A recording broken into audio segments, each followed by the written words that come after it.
Hello everyone, I hope आप सबकी तैयारी अच्छी चल रही होगी। आज डेली वोकैब सीरीज़ का डे 8 है, जैसे कि आप देख पा रहे होंगे। डे 8 है। सो ये अगर आप इस चैनल पे नए हो तो चैनल को सब्सक्राइब कर लेना। आप जैसे कि जानते होंगे कि हम इसमें डेली वोकैब सीरीज़ चला रहे हैं। DSSB ASO के लिए स्पेशली है, but as you all know कि वोकैबुलरी इज़ समथिंग जो आप किसी भी एग्ज़ाम की तैयारी कर रहे हो तो उसमें काम आएगा ही आएगा। एक एक्स्ट्रा चीज़ आज हमने एक नया एलिमेंट भी एक नई चीज़ भी ऐड की है इस पीडीएफ में। That is word of the day भी अब से हम डेली लिखा करेंगे, ठीक है। हालाँकि ये एंड में सोचा था मैंने, बट ठीक है। वर्ड ऑफ द डे आज का हम ना लास्ट में पढ़ते हैं, ठीक है। पहले हम शुरुआत करते हैं और अगर आपको इसका पीडीएफ चाहिए तो टेलीग्राम चैनल में मिल जाएगा, ज्वाइन कर लेना। ओके, सो आज का फर्स्ट वर्ड इज़ प्लॉजिबल। ये हमने पहले भी पढ़ा है and this is adjective. Plausible मतलब जो सुनने में या देखने में सच या रीज़नेबल लगे, है ना। कि जैसे कि वो प्रिंसिपल वाला हमने एग्जाम्पल दिया था ना कि एक बच्चा लेट आया और उसने इतना प्लॉजिबल एक्सप्लेनेशन दिया कि प्रिंसिपल ने कुछ नहीं कहा, है ना। प्लॉजिबल मतलब जो सुनने में या देखने में लगे कि हाँ ये चीज़ तो पॉसिबल है, रीजनेबल है, बिलीवेबल है, क्रेडिबल है। इसका एंटोनिम हो जाएगा अनबिलीवेबल है या अनबिलीवेबल है या इनप्रोबेबल है। एग्जाम्पल देख लेते हैं। His explanation for being late sounded plausible so the teacher accepted it, है ना।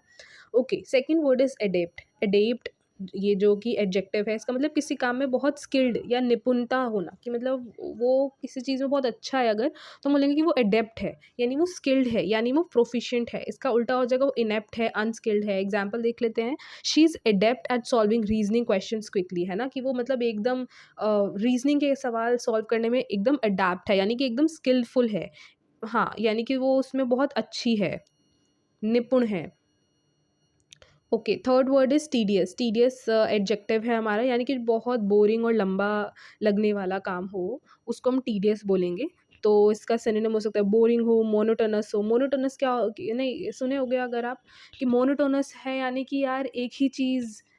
मान लो अगर आपका पूरे दिन का एक ही रूटीन है, जो आप डेली एक ही रूटीन है, वही उठना, लेट उठना, खाना करना, जो भी है, खाना पीना, और वही एक एक ही, जब कोई चीज़ एक ही तरह की चीज़ें बार बार चल रही हो तो वो मोनोटोनस हो सकता है। मोनोटोनस हम इस तरह से कोई एक चीज़ ही जो है वो हम डेली वैसा ही चल रहा है। या अब जैसे मूवी है, मूवी में एक ही चीज़ पूरे सीन में दिखा रहा है, एक ही टोन में है, एक ही मतलब एक ही वो कुछ नया नहीं आ रहा है, कुछ सरप्राइज़िंग नहीं आ रहा है ना? कुछ इंटरेस्टिंग नहीं आ रहा है, तो वही मोनोटोनस। बहुत ही मूवी बहुत मोनोटोनस थी, यानी कि बहुत बोरिंग थी, एक ही जैसी चीज़ें थी। इसका उल्टा हो जाएगा इंटरेस्टिंग है, एक्साइटिंग है। एग्ज़ाम्पल देख लेते हैं। Arranging old files was a tedious task. ये पुराने फाइल को अरेंज करना ये बहुत ही बेकार टास्क लगता है मेरे को, या टीडियस टास्क लगता है, यानी कि बहुत ही बोरिंग काम लगता है। Fourth word is resilient. ये भी हमने पहले किया है। रेज़िलेंट जो कि एडजेक्टिव है। एडजेक्टिव है, यानी कि मुश्किलों से जल्दी रिकवर करने वाले इंसान को हम बोलते हैं रेजिलेंट है। वो बहुत स्ट्रॉन्ग है, टफ है। कितनी भी परेशानी आ जाए, प्रॉब्लम आ जाए, फिर भी वो डट डट कर सामना कर लेता है या कर लेती है। उसका उल्टा हो जाएगा बहुत फ्रेजाइल है, नाजुक है, बहुत वीक है।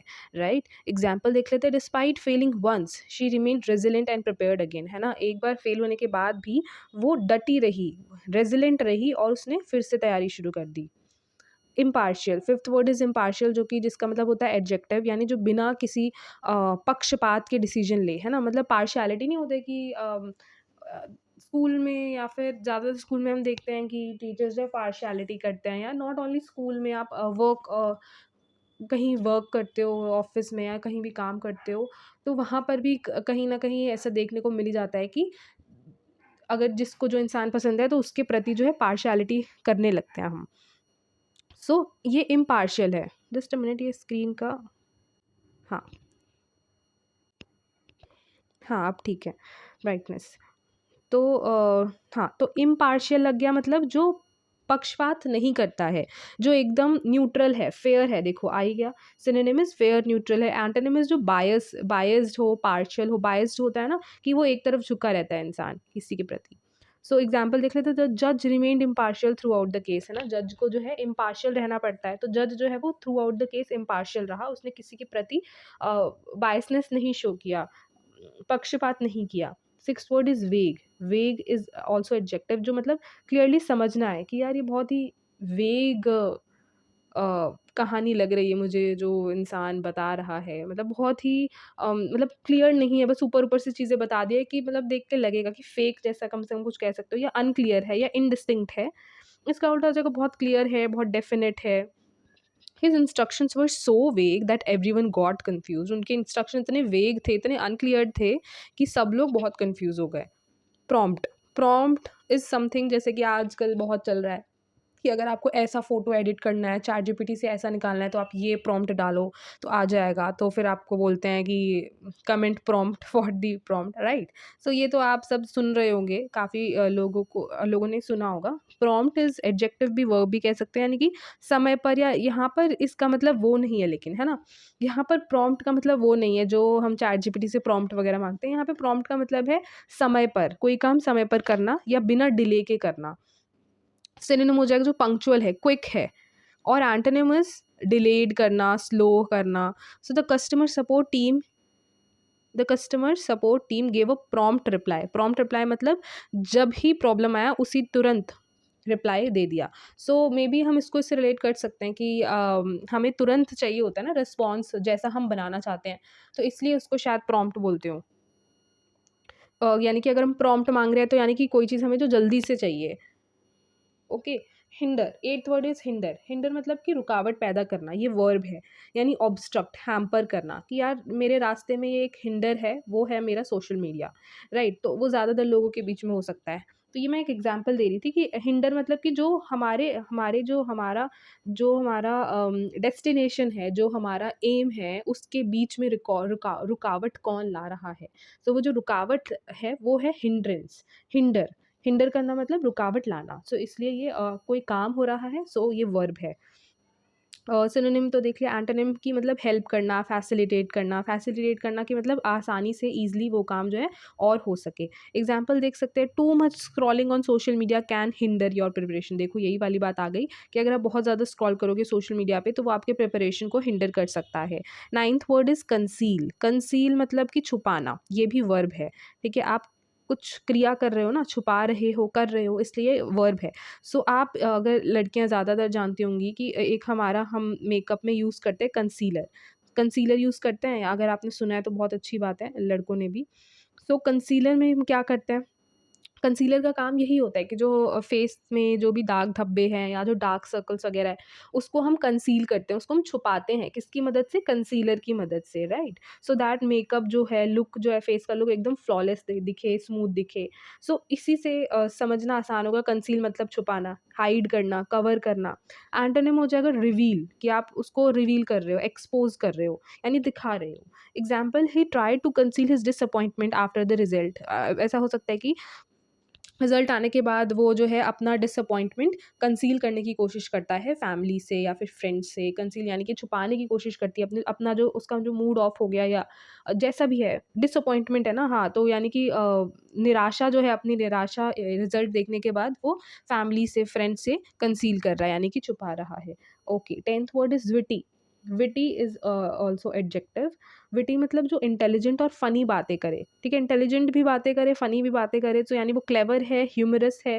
एंटोनिम इज़ डल है, बोरिंग है, उसका ऑपोजिट हो जाएगा।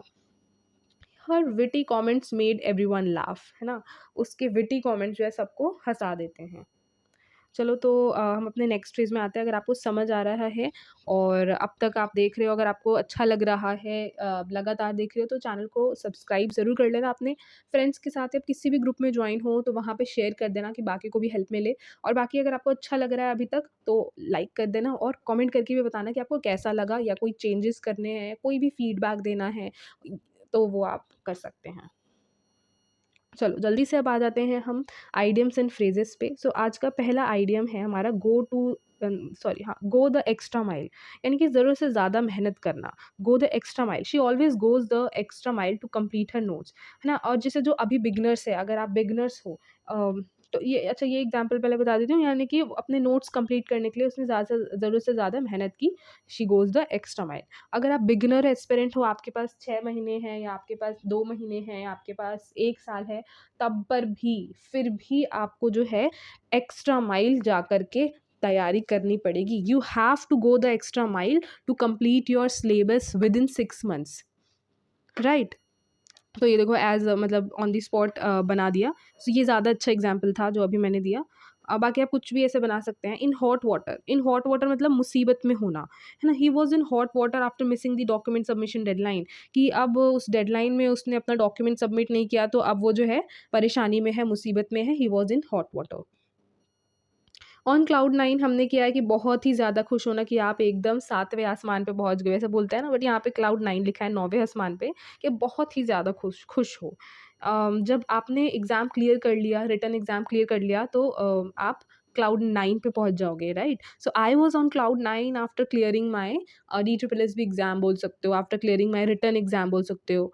Okay, okay, pull someone's leg, pull pull someone's leg नहीं बोलते, अरे इसकी टाँग मत खींच, यानी कि हम किसी का जब मज़ाक उड़ाते हैं, अपने दोस्तों की टाँग खींचते हैं ना, यानी उसका मज़ाक बनाते हैं, मज़ाक करना बेसिकली, तो उसको हम क्या बोलेंगे? Pull someone's leg. My friends were just pulling my leg when they said the exam had been postponed. ठीक है, मेरे दोस्त जो है सिर्फ़ मेरी टाँग खींच रहे थे जब वो मज़ाक में कह रहे थे कि एग्ज़ाम तो पोस्टपोन हो गया, बट ऐसा कुछ नहीं था, वो बस मेरी टाँग खींच रहे थे, टाँग खींचने के लिए बोल रहे थे। कॉल इट अ डे हमने पहले भी किया है, यानी कि कॉल इट अ डे, यार आज का काम बस बहुत कर लिया, अब बंद करते हैं, let's call it a day, आज का काम खत्म कर देना, है ना? After revising 2 subjects I decided to call it a day.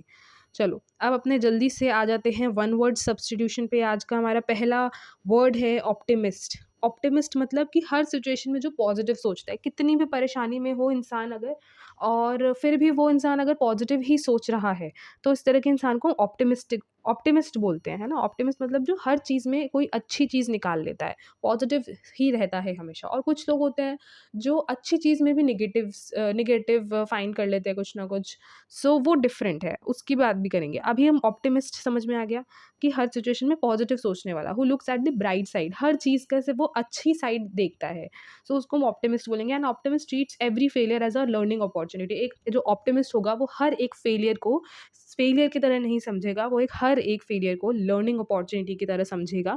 यानी अगर कोई इंसान ऑप्टिमिस्ट है, तो अगर वो किसी चीज़ में फेल भी हो जाएगा ना, तो वो रोएगा नहीं, या फिर वो अपना माथा नहीं पीटेगा कि अरे मैं तो फेल हो गया, बल्कि वो क्या सोचेगा, कोई बात नहीं, ये फेलियर के थ्रू ही जो है मैं कुछ सीख पाया हूँ, so this failure is not actually failure, but just an learning opportunity for me, मुझे इस फेलियर से बहुत कुछ सीखने को मिला। तो अगर कोई ऐसा इंसान फेलियर के टाइम पे सोच रहा है, तो वो ऑप्टिमिस्ट कहलाएगा। स्पेंड थ्रिफ्ट, स्पेंड थ्रिफ्ट देख लेते हैं, यानी कि बहुत ज़्यादा और बिना सोचे पैसा खर्च करने वाले को हम क्या बोलते हैं? Spend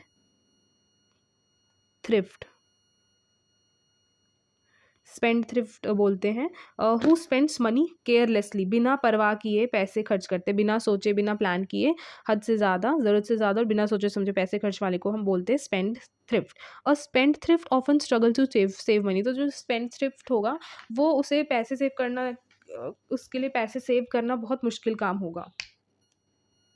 okay, next word is extempore. Extempore मतलब क्या होता है? एक्सटेम्पोर यानी जो बिना पहले से तैयारी कर, एक minute, a speech delivered without preparation. Okay, यानी कि बिना प्रिपरेशन किए, बिना तैयारी किए आप भाषण देने चले गए, उसको हम एक्सटेम्पोर बोलेंगे। कि आपने बिना प्रिपरेशन के ऑन द स्पॉट आपने कुछ भाषण दिया, आपने कुछ स्पीच दिया बिना प्रिपरेशन के, कोई आपने उसको क्या बोलते हैं, स्पीच वगैरह नहीं तैयार किया, जो पहले से तैयार करते हैं ना, ड्राफ्ट वगैरह कुछ नहीं किया, बस ऑन द स्पॉट स्पीच देने चले गए, तो उसको हम एक्सटेम्पोर बोलेंगे। She gave an impressive extempore speech in class, है ना? यानी कि यहाँ पर स्पीच देने की सिर्फ बात नहीं हो रही है, मतलब ऑन द स्पॉट बिना तैयारी के उसने स्पीच दे दिया क्लास में, और कितना बढ़िया इंप्रेसिव स्पीच दिया था। Next word is plutocracy. Plutocracy मतलब ऐसी सरकार जहाँ अमीर लोगों का प्रभाव हो, है ना? जो प्लूटोक्रेसी मतलब जो रिच के द्वारा गवर्नमेंट, ऐसी गवर्नमेंट जो रिच के द्वारा रूल किए जा रही है, मतलब जो बहुत बड़े बड़े अमीर लोग हैं उनके द्वारा गवर्नमेंट चलाई जा रही है, तो वहाँ पर हम क्या बोलते हैं? प्लूटोक्रेसी। जैसे हमारे यहाँ डेमोक्रेसी चलता है, तो यहाँ पे प्लूटोक्रेसी भी हो रहा है, यानी कि जो अमीरों के द्वारा जो गवर्नमेंट चलाई जा रही है, ऐसे गवर्नमेंट जो ruled by rich. The article discussed the dangers of plutocracy in society, की एक आर्टिकल में जो है सोसाइटी में प्लूटोक्रेसी होने के जो नुकसान है, डेंजर है, उसके बारे में बताया गया है एक आर्टिकल में। और सो आज का आखिरी है एम्बीडेक्स्ट्रस। एम्बीडेक्स्ट्रस यानी जो दोनों हाथों से बराबर अच्छा काम कर सके, तो हमने ये वाला भी पहले कर चुके हैं हम, यानी कि जो दोनों हाथ का इक्वली बैलेंस्ड वे में यूज़ कर सकते हैं। अगर आप राइट से लिख सकते हो अगर, तो कोई इंसान ऐसा भी होगा जो राइट से भी जितना सुंदर, जितना अच्छा लिख सकता है, उतना ही अच्छा लेफ्ट से भी लिख पा रहा है ना? जो काम वो अच्छे से राइट से कर सकता है, वो लेफ्ट से भी कर पा रहा है। तो ऐसा इंसान तो दोनों हाथ से सेम काम बराबरी से कर सके, उसको हम एम्बीडेक्स्ट्रस बोलते हैं। The artist is ambidextrous and paints with either hand. जो आर्टिस्ट है वो एम्बीडेक्स्ट्रस है और वो किसी भी हैंड से, किसी भी हाथ से वो पेंट कर पा रहा है, ठीक है? सो जल्दी से हम डे 7 में जो भी हमने चीज़ें की थी और उसको रैपिड फायर रिकैप कर लेते हैं। सो पहला वर्ड हमने कल क्या पढ़ा था? विंडिक्टिव। विंडिक्टिव मतलब बदला लेने की भावना रखने वाला खुन्नसी इंसान। फ्लैम्बॉयंट मतलब रणवीर सिंह याद कर लो। रणवीर सिंह था ना? हाँ, जो बहुत चमकीला, भड़कीला या शोई कैरेक्टर का हो। एमिएबल। एमिएबल मतलब जो बहुत ही प्यारा फ्रेंडली स्वभाव वाला इंसान हो। प्रोक्रेस्टिनेट हम सब जो करते हैं, प्रोक्रेस्टिनेट मतलब आज का काम कल पर टालते रहते हैं। एफ्लुएंट, एफ्लुएंट मतलब जो बहुत अमीर होते हैं, धनवान होते हैं, समृद्ध परिवार होता है उनका या इलाका होता है। और ऑडेशियस, ऑडेशियस मतलब बहुत ज़्यादा हिम्मत या साहसी इंसान। इंडोलेंट, इंडोलेंट मतलब जो एकदम आलसी कामचोर इंसान होता है, उसको बोलते हैं एब्ड्यूरेट। एब्ड्यूरेट मतलब एकदम ज़िद्दी इंसान जो बात बदलने को तैयार ही ना हो, अपनी बात पे अड़ा रहे। एलिवेट, एलिवेट मतलब दर्द, परेशानी या स्ट्रेस को थोड़ा-सा कम कर देना, रिड्यूस कर देना, मिटिगेट कर देना, थोड़ा-सा राहत पहुँचाना, राइट? मिटिगेट भी हमने पढ़ा था इसका, mitigate, right. Next word is meticulous. Meticulous मतलब हर छोटी डिटेल पर बहुत गहरा ध्यान देने वाला। जैसे कि हमने देखा था कि पेपर चेक करते टाइम टीचर्स को बहुत मेटिकुलसली पेपर चेक करना चाहिए, सो दैट कुछ गड़बड़ ना हो जाए। हाँ, है ना? सो आज के लिए बस इतना ही था एंड आई होप आप डेली के डेली ये वोकैब सीरीज़ देखते हैं, क्योंकि वोकैब इज़ समथिंग जो मैं हर बार बोलती हूँ कि बहुत वास्ट है। जैसे जीके, जीएस है, वैसे ही आप सोचेंगे कि एग्ज़ाम से 1 वीक पहले ही तैयार कर लोगे तो वो नहीं हो पाता है। और वही चीज़ हाँ, आप कितना ही याद कर लोगे, रट लोगे। और अगर आप नोटिस कर रहे होंगे, अगर आप ये चीज़ डेली करोगे, आप डेली अटेंड करो। अगर आपको लग रहा है कि आपने कोई भी डे का मिस किया है, तो अगर आपने ये देख लिया, अब जाके वो पुरानी भी देख लो, साथ-साथ कंप्लीट करते रहो कि आप साथ में चल सको। जो भी मैं सीरीज़ आज डे 8 था, तो आज डे 8 तक 1 टू 8 तक यानी आपका पूरा कंप्लीट होना चाहिए। तो अगर आप नहीं कर पा रहे हो, टाइम निकाल के संडे को कर लो, लेकिन साथ में आना है, सो दैट जो है इसमें ज़्यादा टाइम ना लगे। बस आपको मोस्टली ज़्यादातर वीडियोज़ मेरे 25, 27, 30 मिनट अप्रॉक्स मान लो चलो, और अगर आप स्पीड बढ़ा के देख रहे हो तब तो और आराम से 20 मिनट में आप कवर कर लोगे। तो ये आपको डेली करना है, इससे बहुत हेल्पफुल मिलेगा, क्योंकि काफ़ी चीज़ें आप नोटिस कर रहे होगे कि क्या बोलते हैं, रिपीट हो रही हैं। तो आपको अलग से टाइम दे के रटने की ज़रूरत नहीं है, आप बस ध्यान लगा के सुनोगे तो आपको जो है कई वर्ड्स जो है याद हो जाएँगे बिना उसके किए, है ना? और अगर याद नहीं भी होंगे ना, ऑप्शंस आएँगे तो आप आराम से वो ना पहचाना जाना-पहचाना सा वो आंसर दिखने लगेगा कि यार ये लग रहा है, और वो होता भी है। अच्छा, इसी के साथ मुझे याद आया कि वर्ड ऑफ द डे भी आज का करना था। देखिए अगली बार मैं कोशिश करूँगी इसको एंड में ही लिखूँ। सो आज का हमारा वर्ड ऑफ द डे है रेज़िलेंट। रेज़िलेंट मतलब क्या था बताओ? जो बहुत मेहनत करता हो, है ना? हाँ, जो वापस से आ जाए। देखो क्या था रेज़िलेंट का मतलब? रेज़िलेंट का मतलब क्या था? जो मुश्किलों से जल्दी रिकवर कर ले, स्ट्रॉन्ग हो, टफ़ हो। सो आज का वर्ड है हमारा रेज़िलेंट। हम सबको भी, जितने भी एस्पिरेंट्स हैं, स्टूडेंट्स हैं जो तैयारी कर रहे हैं एग्ज़ाम की, उनको रेज़िलेंट बनना पड़ेगा। A resilient aspirant does not quit after one failure, they come back stronger. एक जो रेज़िलेंट एस्पिरेंट होगा, वो एक फेलियर के बाद क्विट नहीं करेगा। एक बार फेल होने के बाद सब कुछ छोड़ नहीं देगा, वो दोबारा खड़ा होगा, लेकिन इस बार जो है और स्ट्रॉन्ग बन के खड़ा होगा, अपनी गलतियों से सीख करके और 2 सीढ़ी ऊपर चढ़ के वापस आएगा, ठीक है? तो आज का वर्ड रेज़िलेंट था। अब आप मुझे रेज़िलेंट का एक कोई अपनी तरफ से, अपने मन से जो है सेंटेंस बना के इंग्लिश में सोचो और कमेंट में इसका एक सेंटेंस बनाओ, ठीक है? सो इंतज़ार रहेगा। बाकी जो भी फीडबैक है आप कर सकते हैं, और अगर आपने वो लास्ट तक यहाँ तक अब देख लिया वीडियो, तो उसके लिए दिल से थैंक यू। और आप कमेंट कर सकते हैं कि येस मैंने देख लिया है, या फिर कोई इमोजी भेज देना, सो दैट मुझे पता चले कि हाँ, इतने बच्चे देखते हैं पूरा वीडियो, यहाँ तक देख रहे हैं। So that's all for today. मिलते हैं नेक्स्ट वीडियो में डे 9 के साथ। तब तक के लिए कीप स्टडिंग।